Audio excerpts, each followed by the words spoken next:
guys, how's it going? So I'm hoping to get a few things done out here this afternoon. I've got some snowdrops to plant as well as some tulips, and I want to get a palm repotted. It's one that actually was sent to us. Anna sent it out from California. I opened it in one of our last mail time videos, and it's just been sitting in its original plastic sack for the last little bit.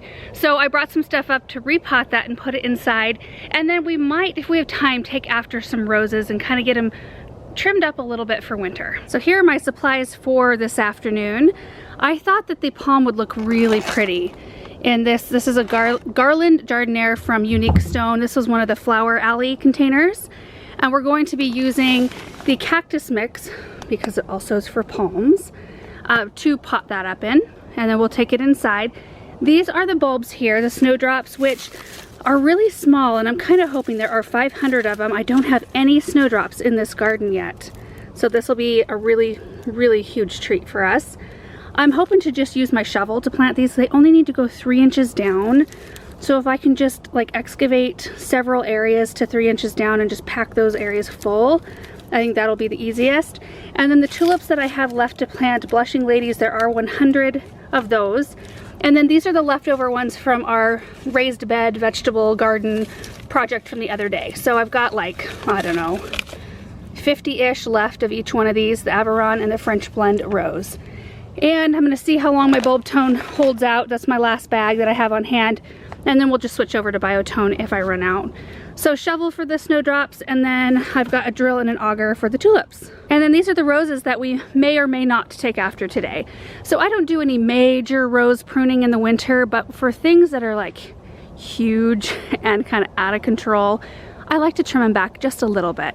I'll do my final prune in the late winter, early spring, after they have fully gone dormant. But I'll take them up like to this size right here just to take off that top layer and all the spent blooms.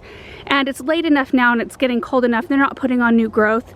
So I'm not worried about them pushing new growth after I prune them today. And I actually never do very much in terms of winter care for my roses. I never have, and I know that there are guides out there that tell you all the different things that you can be doing for your roses to help protect them. And we do live in a colder climate. I mean, they've moved us to a zone 6. Prior to that, we've been a zone 5, but typically I just trim mine up a little bit just to clean them up, and then I leave them alone. I come in then in the spring and do my like thinning out process and really cutting them back to the spot I want them cut back to. You know, some people will tell you, especially on hybrid tea roses or grafted roses in colder climates, to mound up the bottom of the plant with like mulch or something like that, just to provide some extra insulation to that graft union, and that helps them get through winter. And then in the spring you remove that, of course, so that, you know, no rotting or anything like that can happen. So basically what I'm saying is don't follow my winter rose care advice. I'm just doing what I've always done, just in the fall and winter time, and my roses typically have done pretty well. Now watch, this year something will happen to them. Okay, so I'm gonna start with the easy thing first and repot this palm and get it inside. So we're not bumping up too much in size here. So if I set that down in, you can kind of see what it looks like. I mean, I could go a little bit smaller than that, but there's quite a number of roots there. And I think it'll be happy in this pot. So I'm gonna put a little layer of soil at the bottom. We'll put the root ball in, and then I'll pack in soil around it.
Like that? Yeah.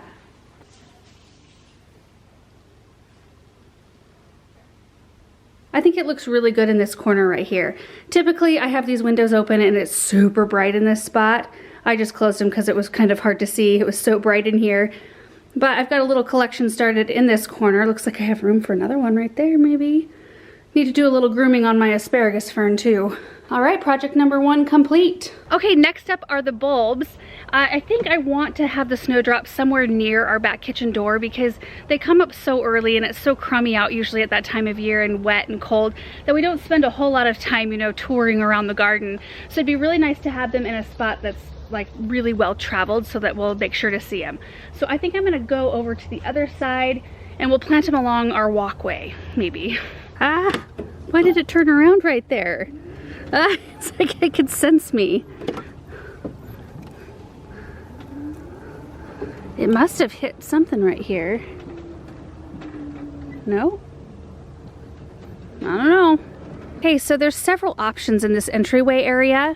I do have the Vidal white tulips and then Averons right here. Nothing much comes up in here, but I don't think I want to go in with a bunch of bulbs just because I know I'll probably go in with some pansies in the spring. We've got a lavender hedge, which we just cut back. So I could, I don't really have much for spring color on this side. I feel like I have an opportunity at least to do some of the tulips right here. So if I do the tulips here, which will draw some of that spring interest over, which I've been lacking, maybe I can tuck the snowdrops in kind of in this area over here. Because in the spring we do spend quite a lot of time around the fireplace area. So I could put some right in here or, you know, tuck some in around the redbud. It'd be beautiful to have a big drift of snowdrops right there. I'll see what the digging is like right here because I don't have anything else planted and that would be so nice and easy to not have to work around anything. And I think Aaron is gonna come out here at some point. He said he would come out and help me drill some holes if I needed it. So I'll get started on the snowdrops, see how far I can get.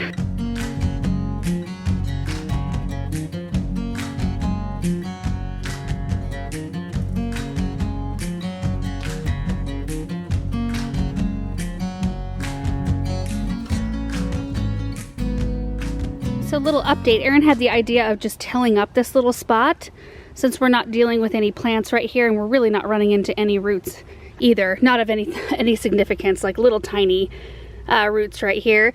So that's 100 bulbs right there, and I think that's how I'm going to space them, just kind of like little groupings. And I'll swing around the back side of the tree. Then I think I'm gonna kind of taper off a little bit because I thought it would be really beautiful to have some snowdrops coming up in these low containers. And these are those, I think it's called a leaf motif planter or an acorn planter, I can't remember. Honestly, they have acorns and leaves on them. It's from Henry's Studio. But I really loved them right here. Last year I just put moss and pine cones, which I really enjoyed. It was very simple and like pure looking, but I think having the really early color in here will be kind of a treat. So I'm gonna do that first because I wanna make sure I have enough to fill both of the urns.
Got this area all done. So there are 500 snowdrops between the two urns, and then they kind of taper out skinnier toward the end here, and there's just a few little bunches behind the bench.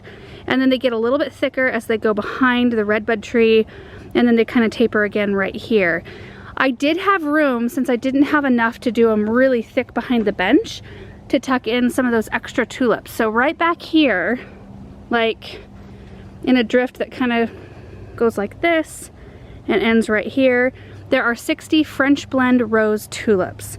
So we'll have the snowdrop color really early, and then the tulip color will follow later. We also did put a layer of mulch down on top of this whole area because there were some spots where we just couldn't get quite even the 3 inches deep. So we planted them as low as I could get them down in the soil, and then we just topped the whole thing up with mulch so that all of them are buried properly.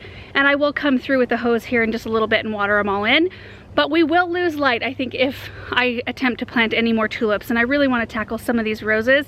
I don't even think I have enough time to get those roses all the way done. That's the one bummer part about fall. Like, I always love having a little bit of a break, but we don't have light for as long. Makes it a little bit harder to get as much done during the day. But let's go over here and scope out this project. So most of these roses are icebergs, and I think that they were meant to be shrub iceberg roses. Hey, Cheddar. But I noticed on a few of the tags they have the word CL.iceberg, which means climbing iceberg. So they just get out of control huge. So anyway, today I'm just gonna go in and kind of shape them up a bit. And there's a whole bunch in here, so we'll see. See how far I can get.